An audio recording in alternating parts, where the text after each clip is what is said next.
All river trips begin at River Mile Zero by launching at historic and scenic Lee's Ferry, Arizona. The next place one can drive a vehicle to the river's edge is over 225 miles downstream. Here passengers on river trips do their last-minute preparations for the trip, adjust their life jackets, and pack their water-resistant bags with the items needed for the day on the river. An essential part of every river trip is always having a hat and a bottle of water close at hand. There are 4 different type craft that people choose to raft the canyon in. One is the 18-foot oar raft. It offers a thrilling and intimate ride close to the water. An expert guide rows, and 4 passengers hang on, although they sometimes take a turn at the oars if they wish. The largest rafts on the river are the motor rafts. They hold 12 to 18 passengers and 2 to 3 crew. The captain uses a quiet, 4-stroke modern technology outboard motor to navigate the waters. At first people are nervous and look for handholds, but they quickly realize that these are stable and secure craft with lots of room on board to move about and to socialize. The exciting paddle raft is the most participatory and adventuresome raft, with 6 paddlers working as a team and an expert guide calling commands and steering from the stern. Paddle rafts can vary in size, from a small 14-footer like the one shown here to a large 18-foot paddle raft loaded with gear. You are most likely to fall into the river in a paddle raft, which adds to the fun for those people who love adventure.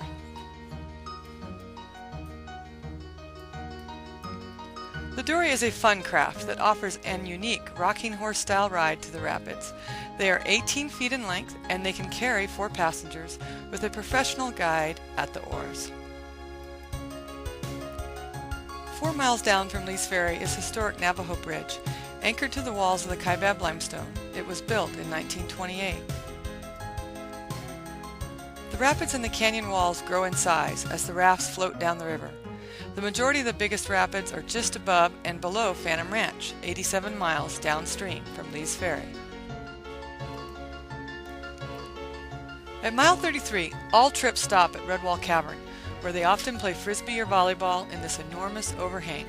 Just looking out to the serene river from the depths of the cavern is a magical experience. Hiking up spectacular and sometimes lush side canyons is a big part of every trip. Always carrying your water, of course. Sometimes hikes require some scrambling up or over boulders, where a helping hand can be welcome. But the end is always worth it. Here is the end of the 1.5-mile hike up to the waterfall in Saddle Canyon. The Little Colorado River at mile 61 is where azure spring water erupts from Sacred Springs 4 miles up this long side canyon. The confluence of the Little Colorado River and the mighty mainstream Colorado is beneath majestic Chuar Butte. This is the only place where the endangered humpback chub, a native fish of the Colorado River system, can still breed, as the main river is now too cold because of the upstream dam releases. This is one of the favorite places for river trips to stop. Passengers and guides alike enjoy the turquoise warm waters. And swimming a small rapid is one of the highlights. Side hikes are a big part of every trip. Here a trip visits an Anasazi ruin in the Furnace Flats area. The upper portion of the river has the most archaeological sites to visit. Every day the magnificent scenery changes as trips enter the different geologic layers that compose the Grand Canyon. Comanche Point towers above the cliffs, which are aptly named the Palisades of the Desert. The Grand Canyon is a canyon composed of thousands of canyons, and river trips love to explore these magical places. This forbidding side canyon is in the deepest and oldest geological layer of the canyon, the 1.8 billion-year-old Vishnu Schist. The rapids continue to grow in size and number as trips near Phantom Ranch and the deepest part of the canyon. Rafts often stop at Phantom Ranch Beach, and rafters walk the 1/4 mile trail up into the side canyon where historic Phantom Ranch is located. This is where some river trips let passengers off or pick up new ones for what are called partial trips. Zoroaster Temple towers over Phantom Ranch. When hiking into or out of a Grand Canyon river trip on the Bright Angel Trail, you arrive at the Bright Angel Bridge. This is approximately 89 miles downstream from Lee's Ferry, the start of every Grand Canyon raft trip.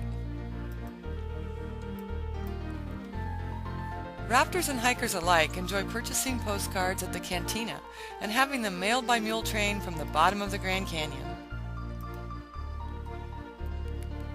Granite Rapids is a wild washing machine ride that one is guaranteed to come out at the bottom totally soaked.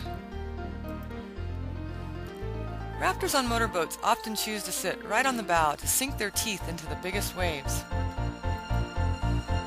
Out on the bow, you are in for one wild ride.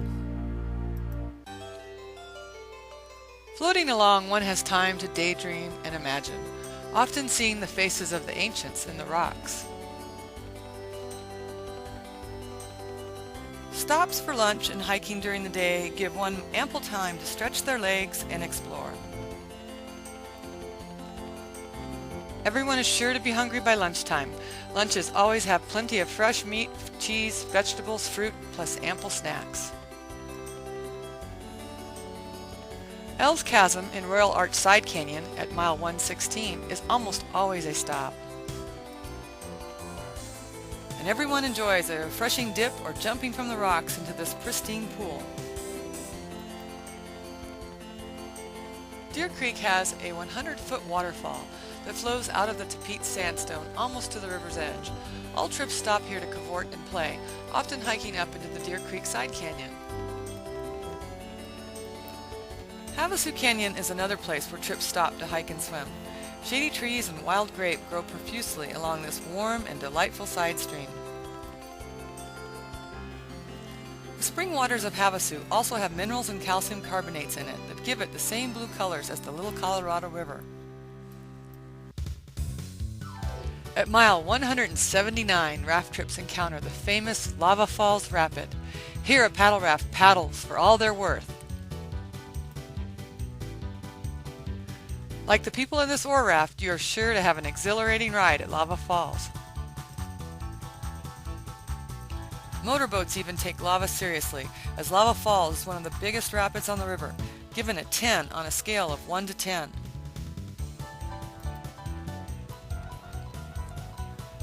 At Whitmore Wash, mile 187, some people leave the canyon with a 10-minute helicopter ride to the rim. Some passengers will fly in at this point and do the 3 to 5 day trip to the far western end of the Grand Canyon. Usually they stay the night before at a ranch and enjoy horseback riding and ranch activities. But for those going out, it's just up, up, and away. After landing at the family-owned cattle ranch, passengers shower and have lunch before taking a plane back to either the start of their trip or Las Vegas. The views are stupendous, and they fly home with fantastic memories. Trips are between 2 to 5 more days in the canyon below Whitmore Wash, and there is still plenty of action, even though the more famous rapids are now upstream. Trips that continue on through this section get to stop at Pumpkin Springs, mile 213, which is an unusual travertine formation that has warmish spring water. Some people believe that this is the home of the Great Pumpkin. The last side hike in the canyon is usually at the mysterious Travertine Canyon before arriving at Lake Mead. People who go all the way to Lake Mead have truly traversed the entire 277-mile length of the Grand Canyon. Geologically, this is the end of the Grand Canyon, as the cliffs recede and the river widens into a lake. As passengers get closer to the end of the canyon, they have time to look back and reminisce on their remarkable experience of rafting through the entire length of the Grand Canyon.